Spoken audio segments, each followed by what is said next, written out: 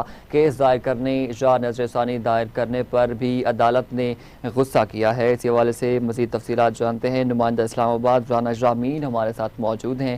جی رانا جامین بتائیے گا۔ جی بالکل، وفاقی آئینی عدالت نے پیر سوہا نجی ریسٹورنٹ گرانے کا سپریم کورٹ کا فیصلہ کالعدم قرار کر دیا ہے۔ وفاقی آئینی عدالت نے CDA اور میٹروپولیٹن سٹی کی اپیلیں منظور کر لی ہیں۔ عدالت نے حکم امتناعی بھی ختم کر دیا ہے۔ ٹرائل کورٹس کو جلد فیصلوں کر دیا ہے۔ عدالت کی ملکیت کا فیصلہ ٹرائل کورٹس عدالتی آبزرویشن سے متاثر انتظامی معاملات کا فیصلہ ریگولیٹری باڈیز کریں گی۔ جی ٹھیک ہے، بہت شکریہ رانا جامین، آپ ہمیں تفصیلات بتا رہے تھے۔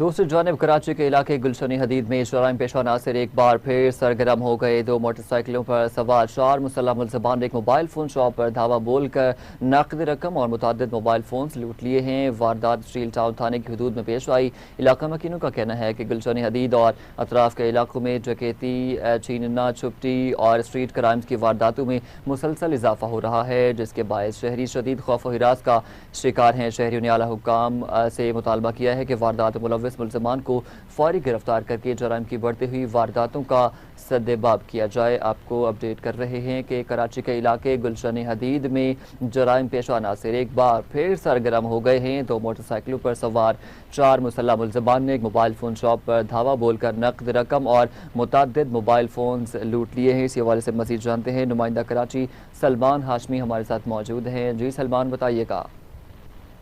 جی بالکل، یہ واردات کراچی کے علاقے گلشن حدید میں اسٹیل ٹاؤن تھانے کی حدود میں پیش آیا، جہاں 2 موٹر سائیکلوں پر سوار 4 مسلح ملزمان ایک موبائل شاپ میں داخل ہوئے اور اسلحے کے زور پر دکاندار کو یرغمال بنا کر نقد رقم اور قیمتی موبائل فونز لوٹ لیے۔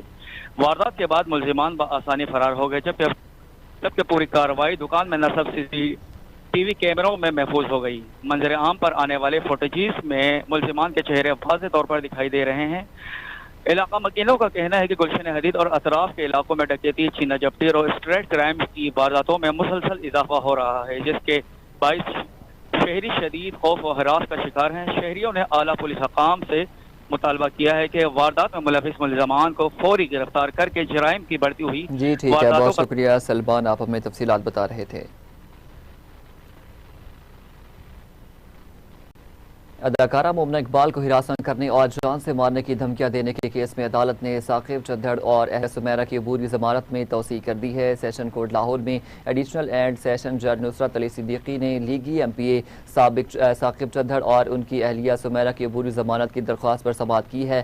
ثاقب چدھڑ اپنی اہلیہ کے ہمراہ حاضری کے لیے پیش ہوئے۔ عدالت نے ملزمان کی عبوری ضمانت میں 28 جولائی تک توسیع کی ہے۔ تفتیشی افسر نے موقف اپنایا کہ ثاقب چدھڑ کی اہلیہ شامل تفتیش ہو چکی ہیں، جبکہ مقدمے کی تفتیش مکمل کرنے کے لیے وقت درکار ہے۔ واضح رہے NCCIA نے اداکارہ مومنہ اقبال کی مدت میں مقدمہ درج کر رکھا ہے۔ اس حوالے سے مزید جانتے ہیں نمائندہ لاہور جاسر عباسی ہمارے ساتھ موجود ہیں۔ جی جاسر بتائیے گا مزید کیا تفصیلات ہیں اس کیس کی؟ جی بالکل، یہ معاملہ ہے اداکارہ مومنہ اقبال کو ہراساں کرنے اور جان سے مارنے کی دھمکیاں دینے کا۔ اس کیس میں عدالت نے ثاقب چدھڑ اور اہلیہ سمیرہ کی عبوری ضمانت میں 28 جولائی تک توسیع کر دی ہے۔ سیشن کورٹ لاہور میں ایڈیشنل سیشن جج نصرت علی صدیقی نے لیگی MPA ثاقب چدھڑ اور ان کی اہلیہ سمیرہ کی عبوری ضمانت کی درخواست پر سماعت کی۔ ثاقب چدھڑ اپنی اہلیہ کی ہمراہ حاضری کے لیے پیش ہوئے۔ عدالت نے ملزمان کی عبوری ضمانت میں 28 جولائی تک توسیع کر دی۔ تفتیشی افسر نے موقف اپنایا کہ ثاقب چدھڑ کی اہلیہ شامل تفتیش ہو چکی ہیں۔ موبائل فون دے دیا گیا ہے، جبکہ سم والا فون تفتیش مکمل کرنے کے لیے درکار ہے اور اسی لیے مقدمے کی تفتیش مکمل کرنے کے لیے مزید وقت درکار ہے۔ جی ٹھیک ہے، بہت شکریہ جاسر، آپ ہمیں تفصیلات بتا رہے تھے۔ صوبائی وزیر صنعت اور تجارت چودھری شافی حسین سے chief of field office Punjab UNICEF Pakistan Rameez بہبودو کی ملاقات ہوئی ہے۔ پنجاب میں تعلیم، صحت، اسکل ڈیولپمنٹ، بچوں کی بہبود اور دیگر پروگرامز بارے بات چیت کی گئی ہے۔ ملاقات میں یونیسیف ادارے کی ماہر تعلیم سحر رضا جعفری اور D G Punjab skill development authority Sara Rasheed بھی موجود تھیں۔ ملاقات میں بچوں کی فلاح، صاف پانی، تحفظ، ماحولیات، تعلیم، خصوصی تعلیم اور دیگر شعبوں میں اشتراک کار بڑھانے پر اتفاق کیا گیا ہے۔ صوبائی وزیر صحت اور ایمرجنسی سروسز پنجاب خواجہ سلمان رفیق نے بلوچستان کے علاقہ ماشکی میں مزدوروں کے افسوسناک واقعے پر گہرے دکھ کا اظہار کیا ہے۔ صوبائی وزیر خواجہ سلمان رفیق نے کہا کہ شہدائے ماشکی کو آبائی علاقوں میں تکریم کے ساتھ منتقل کرنے کے انتظامات کر دیے گئے ہیں۔ ماشکی بلوچستان میں نہتے مزدوروں پر فائرنگ انتہائی افسوسناک واقعہ ہے۔ چہلم حضرت امام حسین کو محفوظ بنانے کا مشن، محکمہ داخلہ پنجاب نے چہلم پر سیکیورٹی انتظامات کے لیے اہم ہدایات جاری کر دی ہیں۔ ترجمان کے مطابق رؤیت ہلال کی روشنی میں 20 صفر اور مظفر بمطابق 4 یا 5 اگست 2026 کو چہلم ہوگا۔ چہلم حضرت امام حسین پر صرف منظور شدہ اور لائسنس یافتہ جلوسوں کی اجازت ہوگی۔ جلوس صرف مقررہ اوقات میں روایت اور اجازت کے مطابق ہوں گے۔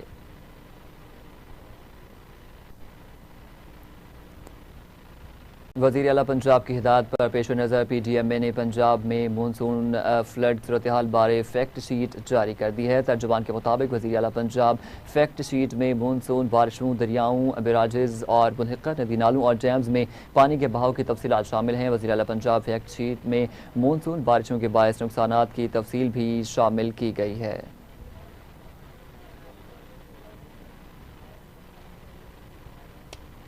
لاہور کے ضلعی انتظامیہ مونسون چیلنجز سے نمٹنے کے لیے متحرک ڈی سی کیپٹن ریٹائرڈ محمد علی اعجاز نے تحصیل چاوی کا دورہ کیا ہے۔ بارادری روڈ بیگم کوٹ میں جاری نالوں کی صفائی اور ڈی سلیٹنگ آپریشن کا جائزہ لیتے ڈپٹی کمشنر لاہور محمد علی اعجاز نے کہا کہ تمام وسائل بروئے کار لا کر شہریوں کو ریلیف دیا جائے گا۔